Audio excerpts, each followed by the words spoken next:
नमस्कार दोस्तों, हमारे चैनल अस्तित्व की खोज में आपका स्वागत है।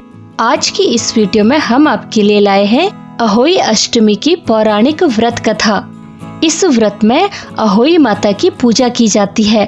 इस दिन महिलाएं अपनी संतान के लिए निर्जला व्रत करती हैं और अहोई माता की कृपा से उनकी संतान को लंबी आयु का आशीर्वाद मिलता है। शाम को तारों की छांव में कथा सुनकर तारों को अर्घ्य देकर व्रत खोलती हैं। कई जगह तारे निकलने के बाद अहोई माता की पूजा शुरू होती है।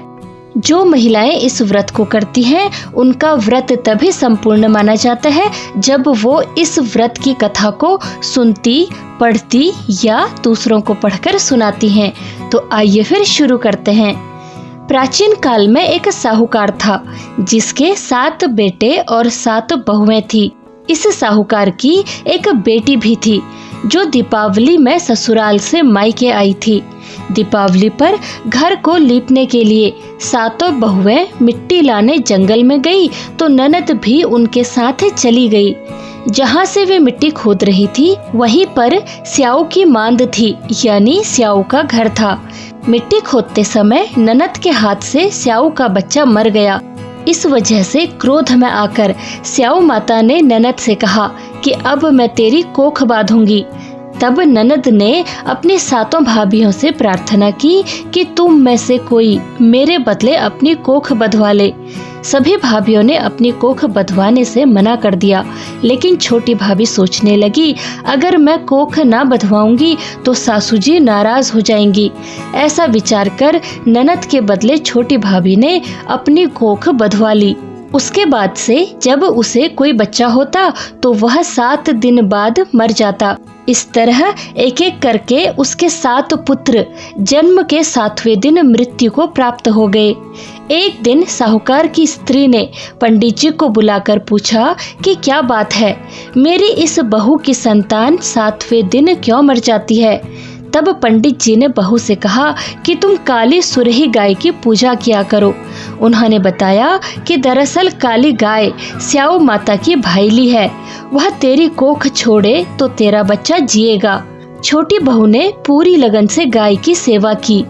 एक दिन गौ माता बोली कि मेरे जागने से पहले कोई रोज मेरी सफाई कर जाता है, सो आज मैं देखूंगी कि वो कौन है। गौ माता खूब तड़के जागी तो क्या देखती है कि साहूकार के बेटे की बहू उसके आसपास सफाई आदि कर रही है। इससे गौ माता प्रसन्न हुई और बोली कि मैं तुझसे प्रसन्न हूँ, तुझे जो चाहिए वो मांग ले। तब साहूकार की बहू बोली कि स्याऊ माता तुम्हारी भाईली है और उन्होंने मेरी कोख बांध रखी है। यदि आप मुझसे प्रसन्न हो तो मुझ पर कृपा करो और उनसे मेरी कोख को खुलवा दो। गौ माता ने कहा, अच्छा ठीक है। तब साहूकार की बहू और गौ माता 7 समुद्र पार स्याऊ माता से मिलने के लिए चल पड़ी। रास्ते में कड़ी धूप थी, इसलिए दोनों एक पेड़ के नीचे बैठ गई। इतने में वहाँ एक सांप दिखाई दिया। उसी पेड़ पर गरुड़ पंखिनी का घोंसला था जिसमें उसके बच्चे थे। सांप गरुड़ पंखिनी के बच्चों को मारने लगा। तब साहूकार की बहू ने गरुड़ पंखिनी के बच्चों को बचाते हुए सांप को मार डाला।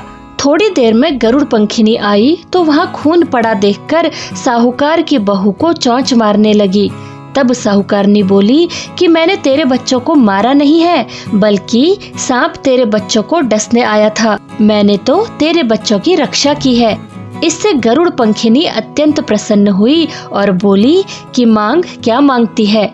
वह बोली, 7 समुद्र पार स्याऊ माता रहती हैं। यदि तू प्रसन्न है तो मुझे उनके पास पहुंचा दे। तब गरुड़ पंखिनी ने उन दोनों को अपनी पीठ पर बैठाकर स्याऊ माता के पास पहुंचा दिया। स्याऊ माता उन्हें देखकर बोली कि आप बहन बहुत दिनों बाद आई है। फिर कहने लगी, बहन मेरे सिर में जू पड़ गई हैं, जरा उन्हें निकाल दो। तब सुरही के कहने पर साहूकार की बहू ने सिलाई से उसकी सारी जुएं निकाल दी। इस पर स्याऊ माता बहुत प्रसन्न हुई और उससे बोली कि तेरे 7 बेटे और 7 बहुएं हों। साहूकार की बहू ने कहा, मेरे तो एक भी बेटा नहीं, 7 कहाँ से होंगे। स्याऊ माता ने कहा, क्यों, साहूकार की बहू बोली, पहले आप मुझे 7 बेटे और 7 बहुओं का आशीर्वाद दें, तभी मैं बताऊंगी।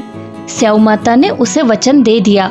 साहूकार की बहू बोली, माता, आपने मेरी कोख बांध रखी है, यदि आप उसे खोल दें तो निश्चय ही मेरे 7 पुत्र और 7 बहुएं होंगी। इस पर स्याऊ माता बोली कि जा, मेरा वचन सत्य हो, तेरे घर में तुझे 7 बेटे और 7 बहुएं मिलेंगी। तू घर जाकर अहोई माता का व्रत करना और उद्यापन करना। 7 अहोई बनाकर 7 कढ़ाई करना। वह घर लौट आई तो देखा 7 बेटे और 7 बहुएं बैठी हैं। वह खुश हो गई। उसने 7 अहोई बनाई और 7 कढ़ाई दी। उधर उसकी जेठानियां आपस में कहने लगी कि जल्दी जल्दी पूजा कर लो, कहीं छोटी बहू बच्चों को याद करके रोने ना लगे। काफी देर तक रोने की आवाज नहीं आई तो जेठानी ने अपने बच्चों को जानकारी लेने के लिए भेजा। बच्चों ने देखा और वापस जाकर कहा कि चाची तो कुछ मांड रही हैं, वहाँ उद्यापन की तैयारी हो रही है।